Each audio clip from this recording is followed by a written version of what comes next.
My boyfriend used my birthday trip to propose to his other fiancée. Then she showed me the video. I know that sounds like one of those insane Reddit story posts people make up for attention, but I have the receipts, the screenshots, the cabin invoice, and a group photo where he's wearing the same shirt in 2 different proposals. His name was Nolan. We had been together almost 4 years, and I thought we were the stable couple. We were not loud. We did not post every argument. We were the couple people asked for advice because Nolan could look anyone in the eye and say, communication is everything. That sentence should have come with a warning label. For my 30th birthday, I rented a cabin 2 hours away with a hot tub, a fire pit, and room for my boyfriend, my sister, 3 friends, and Nolan's parents. I paid the deposit, bought groceries, and planned the whole weekend. Nolan acted excited, but he kept making weird changes. He asked if we could invite his cousin's friend, decorate the living room before dinner, and bring my ring light. I thought he was planning a surprise for me. He was, just not the kind anyone survives quietly. 2 days before the trip, my sister Maya sent me a screenshot from a private Instagram story. It was a woman I did not know, standing in front of silver balloons that said, "Future Mrs. Keller." Nolan's last name was Keller. The caption said, "Cabin weekend with my forever starts Friday." I stared at it so long my phone dimmed. I asked Nolan who she was. He laughed and said, "That is probably one of my cousin's friends. You know people poppy trends." Then he kissed my forehead and said I was getting paranoid because turning 30 was making me emotional. A man who calls you emotional while hiding a second life is not comforting you. He is measuring how much longer the light can breathe. On Friday, Nolan was in a great mood. Too great. He kept checking his phone, smiling, then hiding it. His parents kept asking if I had paid the final cabin balance. I thought they were being sweet. Now I know they were watching me fund the stage. At 5, a white SUV pulled into the driveway. A woman stepped out with champagne flutes, decorations, and the same nervous smile I had worn all morning. Nolan went pale. She looked at me and said, "You must be the cousin." I said, "I am the birthday girl." Her smile disappeared. The air changed so fast, even the trees felt quiet. Her name was Tessa. She said Nolan told her this was a family weekend where he planned to introduce her as his fiancée. Then she showed me her ring. It was almost identical to mine, except I did not have mine yet. I knew because 2 months earlier, Nolan had taken me ring shopping and told me he was just gathering ideas. Tessa's ring was the one I picked. I asked when he proposed. She said last Saturday. Then she opened her phone. The video was Nolan kneeling in a restaurant garden, wearing the shirt I bought him, saying Tessa was his future wife while his parents were clapping behind him. The same parents standing in my rented cabin kitchen, suddenly pretending the ice maker was fascinating. I turned to Nolan and asked, "Are you engaged to her?" He said, "Can we not do this in front of everyone?" That was his confession. Tessa started shaking. I was so angry I got calm. Maya later said my voice sounded like the automated message before a tornado warning. I said, "Everyone sit down. We are doing birthday dinner early."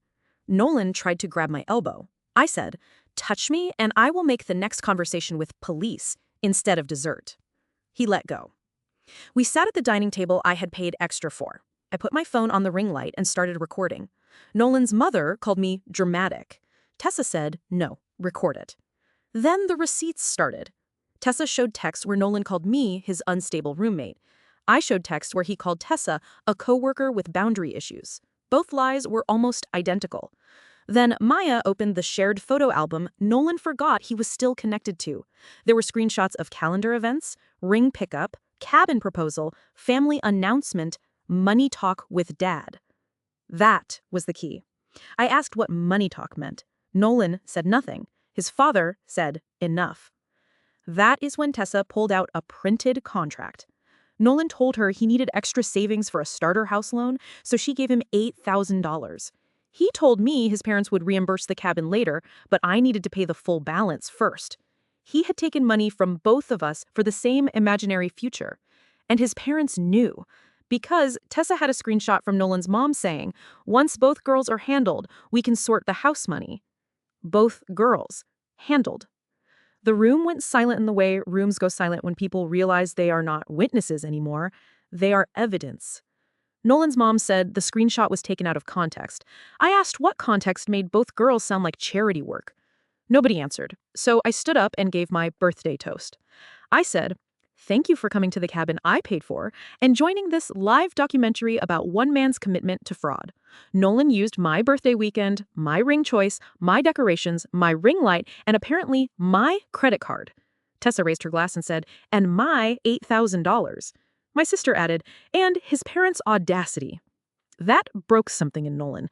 He yelled that we were ruining his life over a misunderstanding. He said he was confused. He said he loved us both in different ways. Tessa looked at him and said, which way was the mortgage fraud way? I almost laughed. Almost. Then I made the revenge turn.